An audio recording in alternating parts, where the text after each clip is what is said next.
अस्पताल का जो सेटअप है यहाँ पे 50 बेड के अनुसार है अस्पताल, इतना स्टाफ की कमी है यहाँ पे डॉक्टर और नर्स की। और मरीज भर्ती है कितना 200 से ज़्यादा। इतना बड़ा जिला, हमारे जिला का सबसे बड़ा अस्पताल है, उसमें इस अस्पताल का सबसे जूनियर डॉक्टर्स को प्रभार दिया गया है। उनका एक ही कहना है, मैं स्वास्थ्य मंत्री जी का भतीजा हूँ, इसलिए मुझे इतना जूनियर डॉक्टर होते हुए भी मुझे यहाँ का प्रभार दिया गया है। हमको जिला अस्पताल की जो व्यवस्था है, जो यहाँ के स्टाफ की कमी है, मरीजों का ओवरबर्डन है। हर एक आईसीयू में एक बेड के पीछे एक नर्स होना चाहिए। आप नर्स यहाँ पे कितने काम कर रही है? आईसीयू में यहाँ 20 बजे एक नर्स काम करती है। अगर सोचे एक नर्स 20 गुना काम कर रही है यहाँ के आईसीयू को। आज उनके वजह से आज हमें बाहर में बैठ के पहला ओपीडी देखना पड़ रहा है। जिला अस्पताल जांजगीर में जो डॉक्टर्स हैं वो लगातार आंदोलनरत हैं और जो सिविल सर्जन है डॉक्टर दीपक जायसवाल उनके व्यवहार से आहत हैं। आज 6वां दिन है और अभी तक अलग अलग चरण पे ये आंदोलन कर रहे थे, लेकिन आज स्थिति आ गई। आप तस्वीर में दिखाएंगे कि जिला अस्पताल के बाहर ये डॉक्टर्स हैं जो ज़मीन पर बैठ कर के साइकिल स्टैंड के सामने यहाँ पर ये इलाज कर रहे हैं और एक तरह से वो जो सिविल सर्जन है उनके व्यवहार से आहत होकर के ये आंदोलन कर रहे हैं। लगातार वो मरीजों का इलाज तो कर रहे हैं, साथ ही साथ जो अपनी जो मांग है सिविल सर्जन को हटाने की, उस दिशा में भी ये लगातार लामबंद है। हमारे साथ यहाँ जिला अस्पताल के डॉक्टर्स हैं, उनसे हम बात करेंगे। जिस तरह की ये स्थिति निर्मित हुई है, क्यों स्थिति बन गई कि अब जो डॉक्टर हैं जो जिला अस्पताल के अंदर इलाज करते थे, उनको बाहर आकर के साइकिल स्टैंड के सामने ज़मीन पर बैठ कर इलाज करना पड़ रहा है। सर, सबसे पहले हमको जिला अस्पताल की जो व्यवस्था है, जो यहाँ के स्टाफ की कमी है, मरीजों का ओवरबर्डन है, इसको हमको समझना होगा। सर, सबसे पहले अगर मैं आता हूँ, अगर इसका एक मैं उदाहरण से अगर आपको समझाना चाहूँ, मान लीजिए आपके घर में कोई हाउसमेड है और आपके घर में 5 लोग रहते हैं, उसके लिए आपने एक हाउसमेड रखा है और अचानक से कोई होता है जिसमें कुछ कार्यक्रम होता है और 50 लोग आपके घर में आ जाते हैं, तो हाउसमेड जो 5 के काम के रखा गया था, उसका बर्डन आ गया उसका 50 का उस वक्त काम करने का।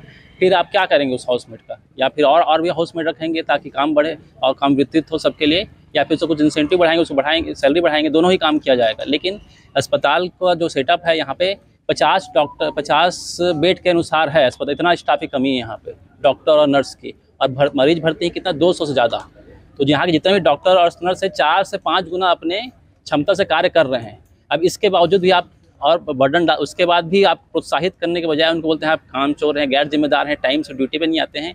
ये स्थानीय जनप्रतिनिधियों के सामने, उच्च अधिकारियों के सामने और मीडिया के सामने ये छवि प्रस्तुत की जा रही है। और साथ में अस्पताल ने पिछले 3 महीना से यही बार हर स्टाफ को तुमको सियार खराब कर दूंगा, तुम्हारे इतना बर्डन है, तुमको और ज़्यादा काम करो। और तो एक के बाद क्या करेगा आदमी? अगर ऐसा आपके यहाँ कोई हाउसमेड होगा, अगर जिसके लिए 5 काम के रखे गए हैं और 50 लोग आ जाएंगे घर में, तो क्या होगा? वैसी स्थिति निर्मित होगी। एक दिन ना आप कितने दिन किसी को कोड़े मार के काम करवाओगे?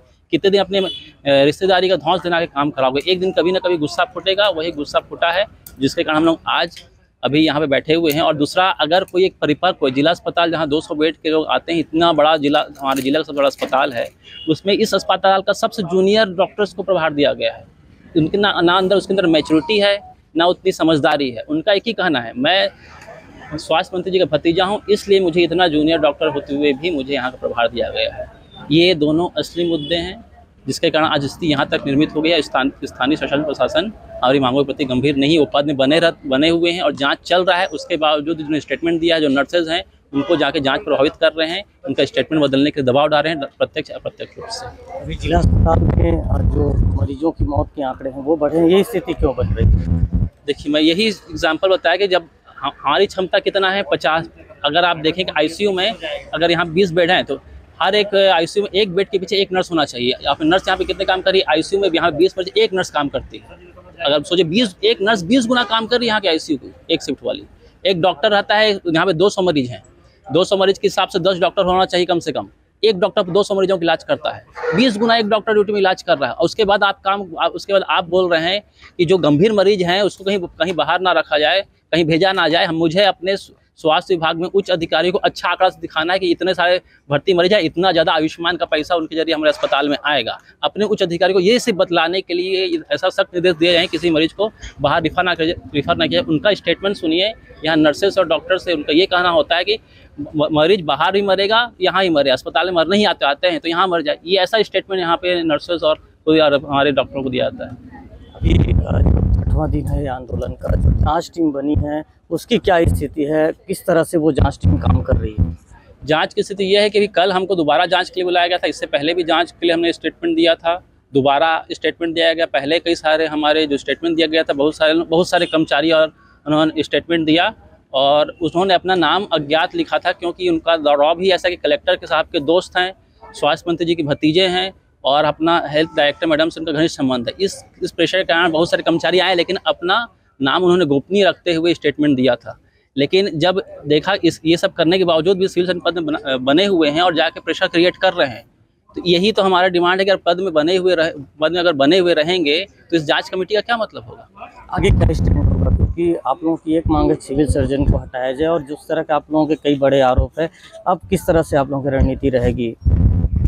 अभी दोपहर 1 बजे जिला के सभी डॉक्टर्स के अध्यक्ष हैं जो उनको बुलाया गया है, सभी कर्मचारी संघों के जिला अध्यक्षों को बुलाया गया है और आगामी रणनीति इन सब की समझ बनाई जाएगी। अभी हम मरीजों के हित में रखते हुए ओपीडी बहिष्कार का हमने निर्णय लिया, उसके बाद भी हम पहला ओपीडी करते हुए मरीजों को देख रहे हैं। लेकिन इसको हम सरकार से विनती करते हैं कि हमारी संवेदनशीलता को हमारी कमजोरी ना समझें। हम आंदोलन उग्र करने के लिए बाध्य होंगे अगर ये पद में बने रहते हैं। देखिए, हम लोग तो शुरू से विरोध में बैठे हुए हैं। जो प्रभारी सिविल सर्जन है ना, उनके अंडर हम काम नहीं कर सकते। हमारा जब जांच टीम बना हुआ था तो हम जांच टीम के दौरान भी हमारे तरफ से बोला गया था कि उनके समक्ष हम काम नहीं करेंगे, जब तक जांच चल रहा है आप जांच करिए, है ना। लेकिन प्रभारी सिविल सर्जन के बदले किसी दूसरे सिविल सर्जन को बैठाइए, है ना। आज उनके वजह से आज हमें बाहर में बैठ के पहला ओपीडी देखना पड़ रहा है। जैसे कि आपको पता है कि जांच कमेटी उनके ऊपर जांच कर रही है, इतने सारे उनके खिलाफ लिखित रूप में हमको पत्र भी मिला हुआ है, फिर भी उनको अभी भी प्रभार में रखा गया है। फिलहाल के लिए तत्कालीन किसी और को प्रभार दे देना चाहिए, क्योंकि किसी व्यक्ति के खिलाफ इतने संवेदनशील गंभीर आरोप लगे हैं, उस व्यक्ति को आपने वहीं बैठा के रख दिया है। वो तो हो सकता है कि जो स्टाफ है उनके खिलाफ विरुद्ध दबाव भी डाल सकते हैं या उनकी जो सोच है उसको बदलने की कोशिश भी कर सकते हैं। तो मेरा जांच कमेटी से निवेदन है कि जब तक कि आपके जांच का परिणाम नहीं आ जाता तब तक के लिए तत्कालीन प्रभार किसी और को सौंप दिया जाए। और ये हमारे सिविल सर्जन जो है उनका भी एक वो बनता है, कर्तव्य बनता है कि अच्छे नेतृत्वकर्ता होने के नाते पद से हट जाए जब तक कि उनकी जांच कंप्लीट नहीं हो जाती। आज आप लोग आंदोलन में केवल डॉक्टर्स हैं, आगे इसी तरह की स्थिति रहती जो आप लोगों की मांग पूरी नहीं होती तो क्या जिला अस्पताल के पूरे स्टाफ इस आंदोलन में नजर आएंगे? जरूर, क्यों नहीं आएंगे। अपने हक के लिए, अपने सम्मान के लिए सभी अपने सामने आएंगे। और अभी क्या मरीजों के हित को ही हम देखते हुए काम कर रहे हैं, इसलिए अभी स्टाफ नर्स अभी सामने सम्मिलित नहीं किए हैं। अभी डॉक्टर हम यहाँ पर आके अभी भी हम लोग हित में काम कर रहे हैं। तो हो सकता है अगर हित में नहीं रहा तो सभी का धैर्य का बांध टूट जाए और वो आने पे बाध्य हो जाए। तो वही बोलना चाहता हूँ कि शासन जल्द से जल्द इसके ऊपर एक्शन ले, और जब तक जांच कमेटी को, शासन के कार्यों में समय लगता ही है तो उसको भी हम ध्यान में रख रहे हैं। तो एटलीस्ट तत्कालीन प्रभार के लिए किसी और वरिष्ठ डॉक्टर यहाँ बहुत सारे हैं, उनको भी चाहे तो सिविल सर्जन के पद पे ले सकते हैं। देखिए, ये डॉक्टर्स हैं जिनकी नाराज़गी आप समझ सकते हैं कि लगातार वो पिछले 6 दिनों से आंदोलन कर रहे हैं, लेकिन उनकी जो मांग है सिविल सर्जन को हटाने की, उस पर कोई सुनवाई नहीं हो रही है। सबसे बड़ी बात आपको मैं बता दूं कि जिला अस्पताल में किसी सिविल सर्जन के खिलाफ इतना बड़ा आंदोलन पहली बार हुआ है। अब देखना होगा इस मामले में जो राज्य सरकार है और इसके बाद से जिला प्रशासन है उसमें किस तरह से कार्रवाई करते हैं। राजकुमार साहू, IBC 24, जांजगीर।